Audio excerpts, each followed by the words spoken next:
সম্মানিত মুরব্বিয়ান, এলাকাবাসী, আসসালামু আলাইকুম। আসলে কিতা কইতাম, কইবার তো কোনটা নাই। সবটা তো আর আপনারা জানরা, সত্য কথা। আর আমি আশা করছিলাম না যে এইলা আমি আমার ব্যানারের সামনে আমি আমার বাই লাগে খারই বা আমরা ফ্যামিলি খারই, আমার বাতি যাই না আছেন, আমার ভাই আছেন, সব আছেন, কেউ এটা আশা করছিলাম না। কারণ তাই তো তানোর খেল লোকে কোনো ঝামেলা নাই, কোনটা নাই, সবের লোকে আশ্চর্য রাস্তা, সকলেও জানেন। এলাকাবাসী এটার দোয়া আছেন, যারা চলছেন সকলেরও জানা আছে তানোর ক্যারেক্টার সম্বন্ধে।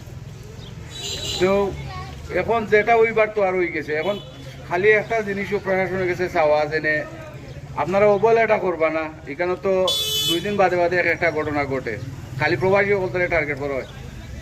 আমরা যাতে টার্গেট না করা হয় আর যাতে এটা সুষ্ঠু বিচার তদন্ত করা হয়, আমরা এলাকাবাসীর পক্ষ থেকে, আমরা পরিবারের পক্ষ থেকে আমরা এটার পুরা চাই,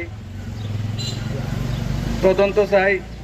আর যত দূর সম্ভব, যত সকাল হয়, এই যে খুনিও হল আছে, আমি খুনিও কইতাম না এটারে, এটা তো খুনিও হল থাকে আরো বিকৃত যে মানসিকতা মানুষ যেটা আছে, এরা এই পর্যায়ে পরে এটারে শাস্তির আওতা আনার লাগি যত দ্রুত সম্ভব আইনের প্রতি আমরা শ্রদ্ধাশীল। আমরা আইন হাতে তুলে নিতাম না কেউ, আমরা যথেষ্ট